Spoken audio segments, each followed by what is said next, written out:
নমস্কাৰ, মোৰ আন এটা ভিডিঅ'লৈ আপোনালোকক স্বাগতম জনাইছোঁ। আজি মই ৰেচিপি এটা লৈ আহিছোঁ আপোনালোকৰ ওচৰলৈ। পালেং শাকৰ লগত ডিম। মইনো কেনেকৈ আজি পালেং শাকৰ লগত ডিম ৰান্ধো চাওঁচোন আহক। মই আজি পালেং শাকৰ ৰেচিপিটোৰ কাৰণে মই কি লৈছোঁ চাওঁ আহক। মই পালেং শাক লৈছোঁ এমুঠি, ধুনীয়াকৈ ধুই লৈছোঁ। এমুঠি ধনিয়া লৈছোঁ। মই 5টা ডিম লৈছোঁ, বইল কৰি লৈছোঁ। 2টা মই পিঁয়াজ লৈছোঁ, 1 চামুচ আদা আৰু নহৰু বটা লৈছোঁ, 1টা বিলাহী, 3 খিলা তেজপাত, 2টা কেঁচা জলকীয়া। আৰু মছলা মই জিৰা ধনিয়া লৈছোঁ 1 চামুচ, গৰম মছলা লৈছোঁ আধা চামুচ, হালধি 1 চামুচ, নিমখ আন্দাজমতে ল'ব। মই পালেং শাককেইডাল এতিয়া এখন কেৰাহীত 10 মিনিটমানৰ কাৰণে বইল কৰি ল'ম।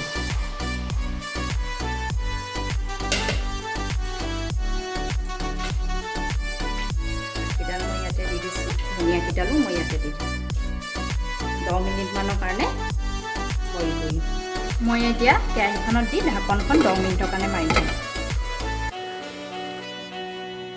10 মিনিটৰ পিছতে পালেং শাকখিনি সিজি গৈছে।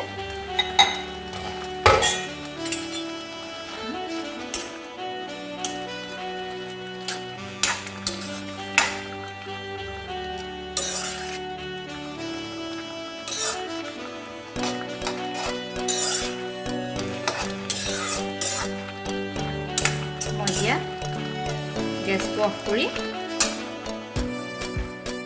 কৰি দিছোঁ। ইয়াতে মই এইখিনি পানীৰ পৰা এতিয়া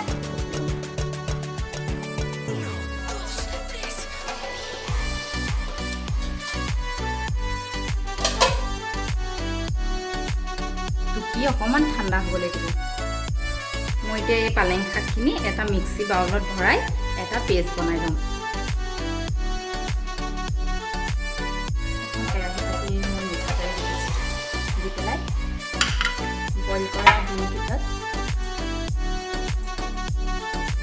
বইল কৰা ডিমকেইটা হালধি আৰু নিমখ সানি মই তেলতে ফ্ৰাই কৰি ল'ম।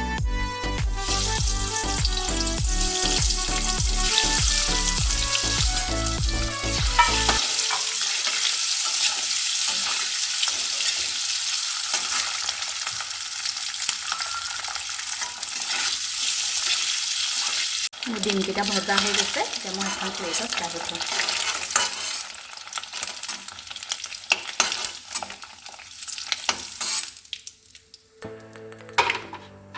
তেলকণতে মই এতিয়া পিঁয়াজ কেইকণ দি ল'ম। তেজপাত জলকীয়াকেইটাও ইয়াতে দি দিম। 2 মিনিটমানৰ কাৰণে এনেকৈ ভাজিম।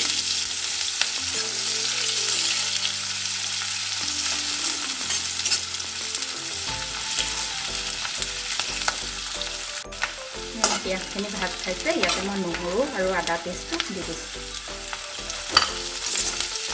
নহৰু আৰু আদা পেষ্টটো কেঁচা গোন্ধ নোযোৱালৈকে মই ভাজিম।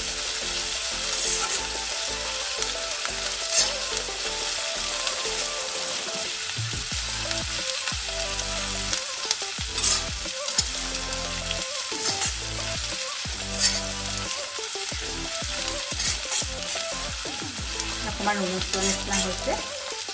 ইয়াতে মই বিলাহী কেইটুকুৰা দি দিম।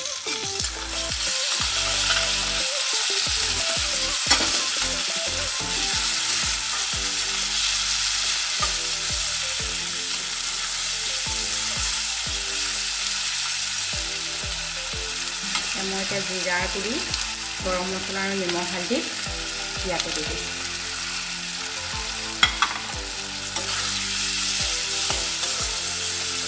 5 মিনিটমানৰ কাৰণে এনেকৈ ভাজি আছোঁ। মই দেখিছেনে মছলাখিনি ধুনীয়াকৈ ভাজ খাই গৈছে। মই ইয়াতে এতিয়া পালেঙৰ যিটো পেষ্ট বনাই থৈছিলোঁ ইয়াতে দি দিম।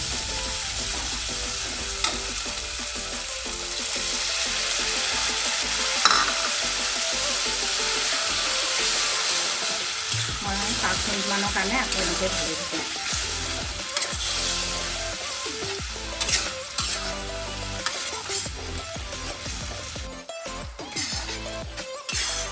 মই এতিয়া পালেং শাকখিনি ভজা হৈ গৈছে।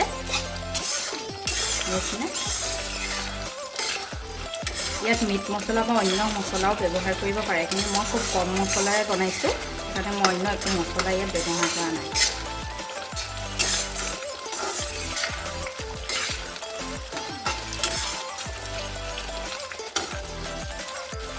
মই ইয়াতে অকণমান পানী যোগ কৰোঁ।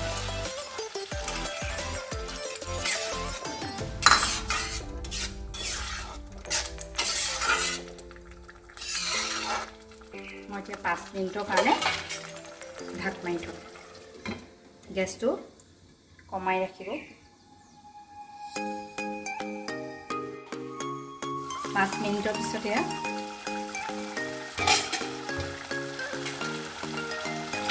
মই এতিয়া ইয়াতে ফ্ৰাই কৰি থোৱা ডিমকেইটা দি দিম।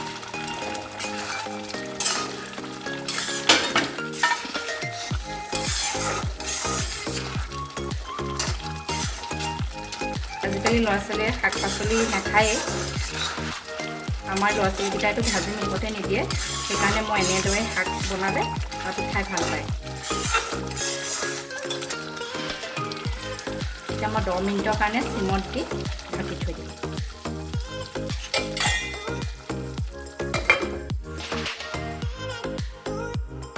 10 মিনিটৰ পিছতে মই উদঙাই দিছোঁ।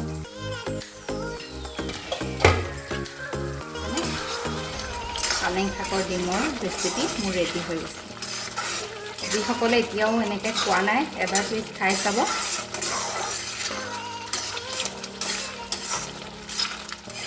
মই এতিয়া সিজাই দেখুৱাম।